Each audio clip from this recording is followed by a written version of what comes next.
Hello everyone, welcome to my channel. आज हम first Anglo Mysore war के बारे में बात करेंगे।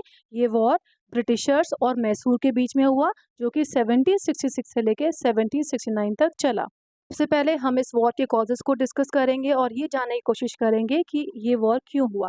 जैसा कि हम जानते हैं कि बैटल ऑफ बक्सर को जीतने के बाद में बंगाल कम्प्लीटली ब्रिटिशर्स के कंट्रोल में आ गया था और उसके बाद में उन्होंने मद्रास में भी अपने कुछ सेटलमेंट्स एस्टेब्लिश कर लिए थे। और 1764 के आते आते इंडिया में कुछ मेजर किंगडम्स एस्टेब्लिश हो चुके थे, जो कि थे मैसूर, हैदराबाद और मराठा एम्पायर। मद्रास और बंगाल के बीच में था नॉर्दर्न सिरकास, जो कि उस समय हैदराबाद के निज़ाम के कंट्रोल में था। ईस्ट इंडिया कंपनी ने निज़ाम ऑफ हैदराबाद, जो कि उस समय थे आसफ जाह सेकंड, जिसे निज़ाम अली खान भी कहा जाता है, उसे नॉर्दर्न सरकार्स के लिए अप्रोच किया और ये कहा कि आप जितना चाहे उतना रेंट ले लो, लेकिन हमें नॉर्दर्न सरकार्स के राइट्स दे दो।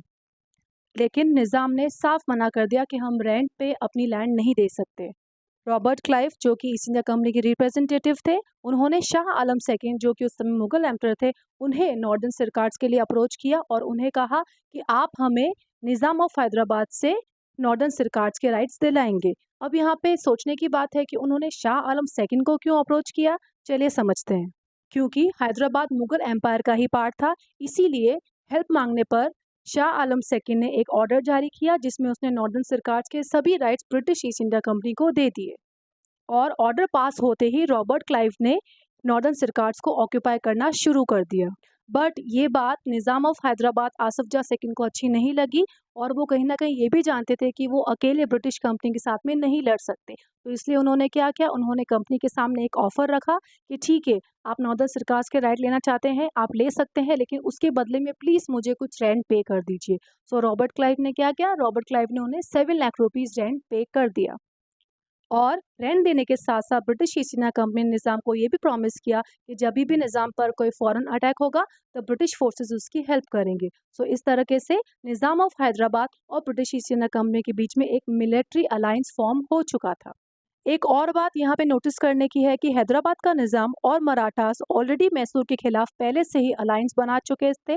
इन अ वे हम कह सकते हैं कि अब मराठा, हैदराबाद और ईस्ट इंडिया कंपनी अगेंस्ट हो गए किसके, मैसूर के। यानी कि ये तीनों एक तरफ और मैसूर दूसरी तरफ। 1766 में क्या हुआ कि मराठास ने बिना ईस्ट इंडिया कंपनी और निज़ाम ऑफ हैदराबाद को बताए मैसूर पर अटैक कर दिया। उस समय मैसूर हैदर अली के कंट्रोल में था।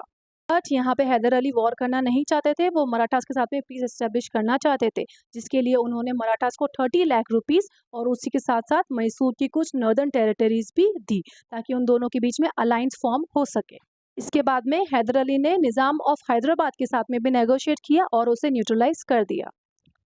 अब लास्ट में बच गई east India company. East India company ने क्या किया, अपनी फोर्सेस को वॉर से भागने का ऑर्डर दिया, लेकिन हैदर अली ने भी उस भागती हुई सेना को हरा दिया और अपनी सारी फोर्सेस लेकर मद्रास के पास तक पहुंच गया। अब तक ईस्ट इंडिया कंपनी ये समझ चुकी थी कि हैदर अली जल्द ही मद्रास को कैप्चर कर लेगा, इसीलिए उन्होंने हैदर अली को पीस ट्रीटी करने का ऑफर दिया। और तभी दोनों ही पार्टीज यानी कि हैदर अली और ब्रिटिशर्स के बीच में 1769 में ट्रीटी ऑफ मद्रास साइन की गई। ट्रीटी में ये डिसाइड हुआ कि दोनों ही पार्टीज एक दूसरे की कैप्चर टेरिटरी को वापस करेंगे और फ्यूचर में अगर कोई भी फॉरेन अटैक होगा तो एक दूसरे को मिलिट्री असिस्टेंस प्रोवाइड करेंगे। यही था फर्स्ट एंग्लो मैसूर वॉर, जो कि 1769 में ट्रीटी ऑफ मद्रास के साथ में खत्म हो गया। पसंद आई हो तो वीडियो को लाइक करें, कमेंट करें और मेरे चैनल को सब्सक्राइब जरूर करें। Thank you.